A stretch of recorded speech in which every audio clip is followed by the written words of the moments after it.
When the world talks about wealth, it often looks toward Wall Street, Silicon Valley, or Shanghai. But long before these places existed, before modern corporations, before global stock markets, before the idea of GDP was even born, there was India. A land so rich, so desired, so overflowing with spices, textiles, jewels, philosophy, and knowledge that ancient civilizations wrote poetry about it. Traders crossed oceans for it. Empires fought wars over it, and explorers risked their lives searching for it. India's economic story is not just long, it is legendary. It is the story of a civilization that was once the wealthiest land on earth, contributing nearly 1/3 of the world's economy for centuries. A place where merchants were philosophers, where mathematics was currency, where spiritual wisdom traveled alongside silk and spices, and where the world's earliest business networks stretched across seas long before Europe learned to sail properly. But India's story is also one of turbulence. Empires rose and fell. Invaders arrived and assimilated. Colonial rulers extracted wealth on an unimaginable scale. And a civilization that once shaped global trade found itself rebuilding from the ground up. Yet the most extraordinary part of India is this: it rises after every fall, every single time. Today, India stands at a new crossroads, not as a former colony, not as a developing nation, but as a rising global powerhouse.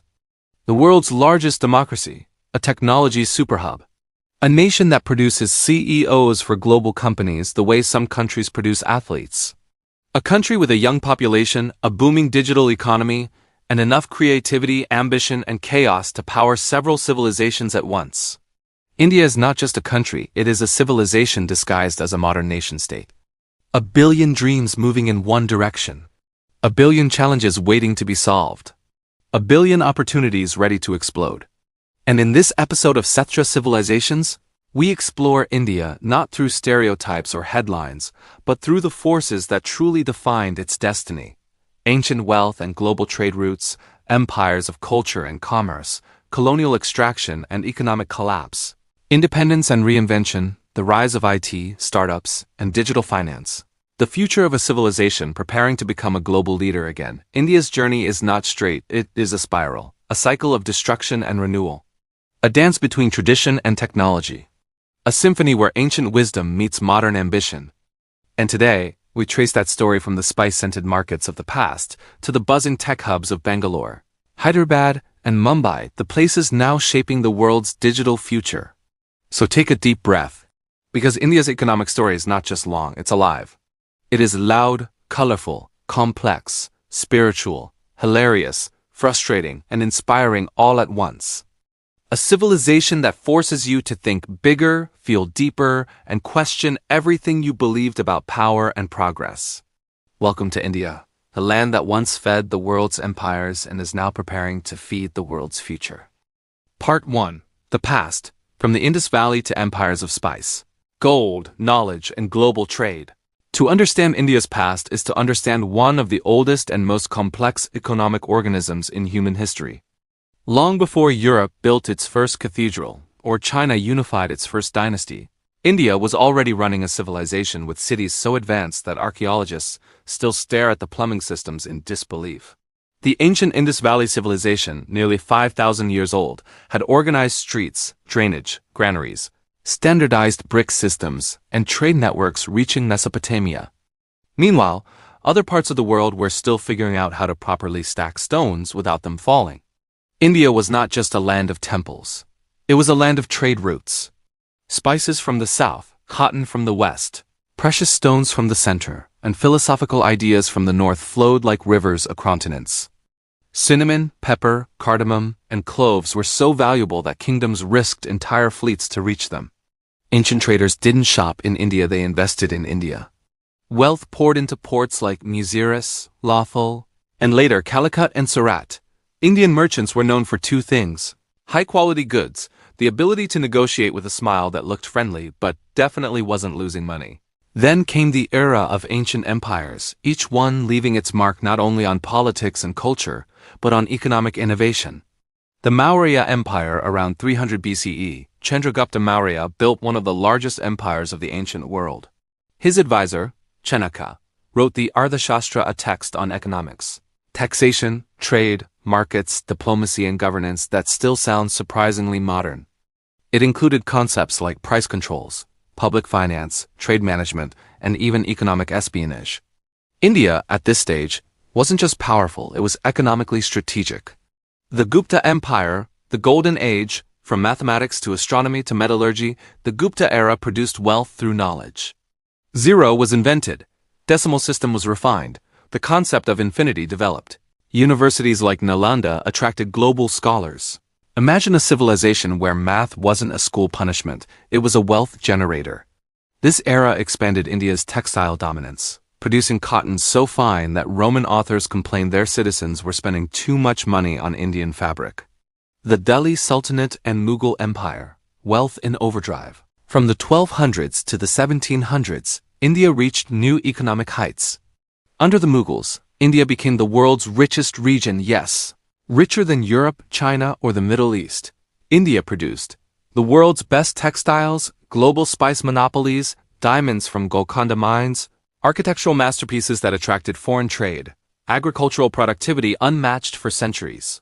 The Mughal tax system was advanced, cities were booming, and luxury crafts, silks, carpets, jewelry were in global demand. European merchants arrived and basically said, "We would like everything, please." And India replied, "Sure, but pay properly." Then came the European powers. Portugal arrived first, confused but determined. Then came the Dutch, then the French, and finally the British, armed not just with ships, but with accounting, legal structures, and a ruthless level of economic ambition. India was so wealthy that one European observer wrote, "Even the poorest Indians dress more richly than the kings of Europe."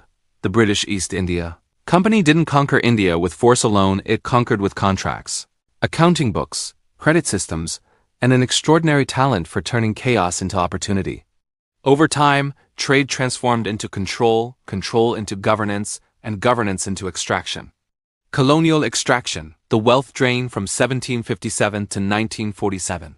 India experienced what economists today call one of the greatest wealth transfers in human history. India's share of the global economy dropped from 24% to barely 3%. Local industries collapsed under British industrial imports. Famines occurred under economic mismanagement. Taxes soared. Exports increased but profits went to London, Andean shipping. Steel, textiles, and agriculture were forced into colonial patterns. The British did build infrastructure, railways, telegraphs, courts, but these were built to extract more efficiently, not to enrich India. Yet even through hardship, India's cultural and intellectual identity survived. Independence and the rebirth of a civilization, 1947, was not just political freedom. It was economic rebirth. A nation devastated by extraction had to rebuild from the ground up. With few industries, limited capital, and enormous poverty, India reinvented itself again, this time through democracy, planning, and the collective discipline of millions. No country had faced such a massive restart. And yet, India rose slowly, unevenly, but steadily. India's past is a story of breathtaking wealth followed by brutal extraction, followed again by relentless rebuilding. A civilization that has fallen multiple times but remains unbroken. And now we move into the modern era when India's ancient networks, its cultural resilience, and its human talent collide to form a new economic destiny.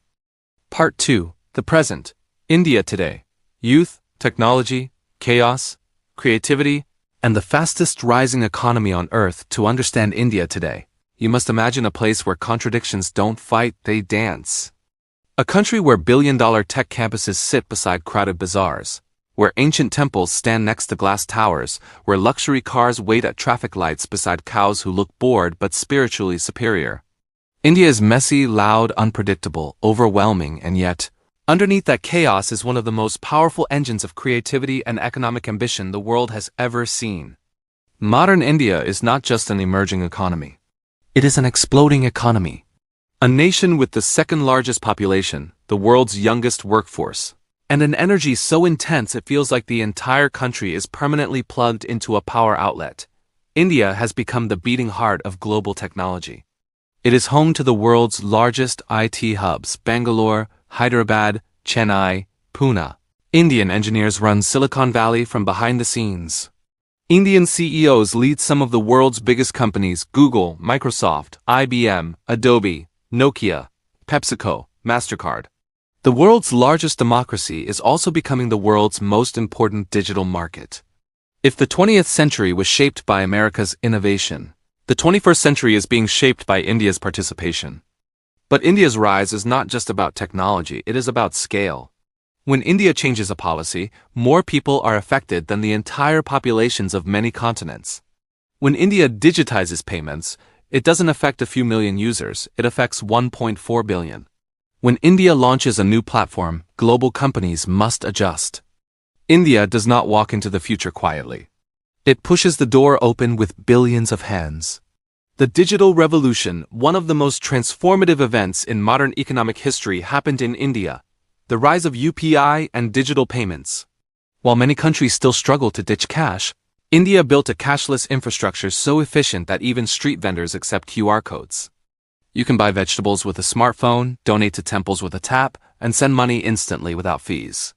It's as if the entire country leapfrogged a decade of financial evolution in 5 years. This digital leap wasn't accidental. It was built on cheap mobile data. India has some of the lowest prices in the world. Rapid smartphone adoption. Government-backed digital identity. Aadhaar. A culture where people adapt quickly. India created a digital economy where even those with low incomes have access to fintech tools that rival Western systems. Demographics and the youth advantage. While Japan worries about aging and Europe worries about shrinking populations, India worries about too many people with too many dreams, and honestly, that's the kind of problem an ambitious country wants. Over 65% of its population is under 35. This isn't just a demographic advantage, it's an economic superweapon. India has more young engineers than some continents, more students than the entire population of several countries, more potential entrepreneurs than any other society in history. Where other nations see declining workforces, India sees an army of energetic, ambitious young minds ready to rewrite the future. Startups and innovation. India is one of the world's fastest-growing startup ecosystems. Over 100 unicorns, global leaders in edtech, fintech, SaaS, logistics, and AI. A culture where innovation grows faster than regulations can keep up. Indian startups don't just solve problems. They solve population-sized problems. Delivery systems handle millions of daily orders. Fintech apps support impossible transaction volumes. EdTech platforms teach entire states at once. India doesn't build products for small markets. It builds systems for civilizations. Culture and identity. While the world sees India as a tech powerhouse, its cultural influence grows just as quickly. Bollywood films reach billions. Indian food dominates global cuisine. Yoga and meditation became global health trends. Fashion, music, and literature carry India's voice across continents. India's soft power isn't aggressive, it flows gently like a river carrying spices, stories, and soul. Challenges and realities. Modern India is not without struggle. Corruption, inequality, pollution, and bureaucracy remain. The wealth gap is wide, urban congestion is heavy, politics can be intense, and infrastructure often fights a daily battle with population size. But India does not collapse, it adapts. Its resilience is not theoretical. It is lived daily by millions who innovate out of necessity, build from scratch, and keep moving forward even when the road is unclear. India is a civilization that has survived invasions, colonization, famine, partition, and poverty, and still rises. So when economists say India will be one of the world's top 3 economies, it's not optimism. It's mathematics plus population plus momentum plus relentless ambition. And now we move to the next chapter. Where is India headed? What will the next 50 years look like for a civilization that refuses to slow down? Part 3. The future. India's next 50 years. Superpower rise, digital leadership, economic transformation, and a new civilizational era. Predicting India's future is like trying to calculate the orbit of a fireball. It is vast, powerful, unpredictable, and fueled by a billion dreams moving at once. What makes India's future extraordinary is not that it has potential, but that its potential is mathematically unstoppable. The combination of youth, technology, scale, cultural influence, and economic ambition makes India the most important rising force of the 21st century. India is not asking, can we become a global superpower? India is asking, how soon? 1. The demographic superpower era begins while major economies shrink. Japan, Korea, China, most of Europe, India is entering its demographic golden age. With the world's largest and youngest workforce, India will supply the global talent that aging societies desperately need. By 2050, India will become the world's largest working-age population, the world's largest consumer market, the world's largest tech workforce, the world's biggest source of global CEOs.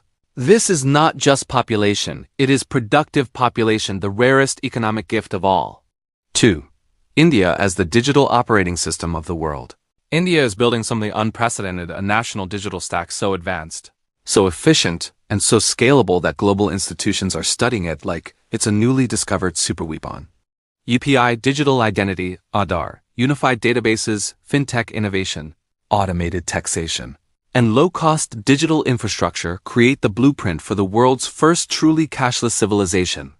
In the future, Indian fintech will expand globally. Indian digital systems will be exported like software. India will become the world's digital architect. Nations will adopt Indian-style payment frameworks. Global banks will rely on Indian engineers to upgrade systems. Just as the US shaped the internet age, India will shape the digital governance age. 3. The rise of Indian multinationals. Today's India is known for its IT outsourcing giants TCS, Infosys, Wipro, but the future, India will create global titans in AI and robotics, biotech and pharmaceuticals, green energy, electric vehicles, semiconductors, space technology, logistics, and hyperscale platforms. Expect Indian companies to compete directly with American and Chinese giants, not as imitators, but as innovators built for massive markets. 4. The great infrastructure upgrade. India will undergo one of the biggest infrastructure expansions in human history. New airports, highways, and bullet trains, smart cities powered by AI, renewable energy grids, industrial corridors, major ports and logistics hubs, 5G and future wireless systems at national scale. India is not just growing economically, it is modernizing physically at an unprecedented pace. 5. India as a cultural superpower. Soft power is India's quiet advantage. Bollywood continues global expansion. Yoga and meditation lead global wellness markets. Indian cuisine spreads rapidly. Indian fashion influences international trends. Indian authors, philosophers, and creators rise. Indian creators dominate digital platforms. India's culture is not just ancient. It is scalable, like its economy. 6. Global diplomacy. The return of civilizational leadership. India will not copy China's model or America's style. It will not form an empire or force alliances. India's diplomacy is shaped by principles that are thousands of years old. Coexistence, non-aggression, cultural exchange, soft influence, strategic neutrality, economic cooperation. This gives India the rare ability to connect East and West, North and South, without becoming trapped in geopolitical rivalries. By 2050, expect India to be a mediator in global conflicts, a leader in South-South cooperation, a key player in climate policy, a central voice in global trade rules, a bridge between Western and Asian power blocks. 7. Challenges will still exist. India's rise will not be smooth. Income inequality may widen, rural-urban divide remains, environmental strain increases. Politics becomes more complex, infrastructure must match population. Social harmony requires effort. Education reform is vital, but remember, India thrives in complexity. It has always navigated chaos better than most nations navigate stability.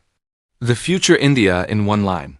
A rising civilization that will blend ancient wisdom with modern technology to become one of the world's most influential powers. India's future is not just economic, it is civilizational. Its rise will shape global systems, redefine global labor flows, rewrite digital governance, influence cultural trends, and challenge the old order of world powers. Now it's time for the emotional finale, the closing message to everyone here. And now we arrive at the final reflection of India, a civilization that has lived more lives than most countries can imagine. India is not a story you summarize, it is a story you feel. It is a world where ancient rivers carry modern ambitions, where sacred chants echo in cities full of coding boot camps, where centuries of struggle sit beside centuries of brilliance, and where every sunrise begins with a billion people trying again. What makes India extraordinary is not simply its size, or its economy, or its technology. It is its unbreakable spirit. This is a civilization that experienced unmatched ancient wealth, lost it through centuries of invasion and colonial extraction, stood back up with almost nothing, and is now rising again with a determination so intense it feels like history itself is being rewritten. India teaches us that no downfall is final, that a civilization can lose everything and still return stronger, that strength is not only measured in military power or economic output, but in resilience, creativity, and the pursuit of something greater than survival. Other nations rise through war. India rises through wisdom. Other nations build identity through conquest. India builds identity through culture, through music, philosophy, spirituality, mathematics, storytelling, and a kindness that endures even in hardship. And while the world sees India through trends and headlines, the deeper truth is this: India is not rising. India is returning. Returning to the global stage it once dominated. Returning to its role as a teacher of sciences and philosophies. Returning to its roots in innovation, knowledge, commerce, and civilizational depth. In the decades ahead, India will shape how the world works through technology, diplomacy, digital infrastructure, culture, and talent. Its engineers will write the software of the future. Its scientists will lead innovations in health and sustainability. Its companies will scale globally. Its young population will fuel the next wave of global growth. Its ideas, both ancient and modern, will influence how the world thinks. But beyond the economics, beyond the demographics, beyond even the strategic potential, India leaves us with something more important: hope. Hope that a people can rise from difficulty without losing kindness. Hope that a nation can embrace modernity without abandoning identity. Hope that a civilization can be ancient and futuristic at the same time. Hope that suffering can be transformed into strength. And hope that the world's future may be brighter because a civilization like India is part of shaping it. As we close this episode, if India's journey inspired you, if it opened your eyes to history, economy, culture, and human resilience, if it gave you something new to think about, then help this knowledge travel further. Like this video. Share it with someone who loves history, global insights, or powerful storytelling. And subscribe to Sethtra Civilizations for weekly explorations of nations, empires, and civilizations across time. Every week we open a new chapter of humanity, a new nation, a new journey, a new lesson. Because when you understand the world, you understand yourself. This is Sethtra Civilizations, where stories become wisdom, where nations become teachers, and where history becomes a guide for the future. Get ready, because our next country is just around the corner. Exciting, right?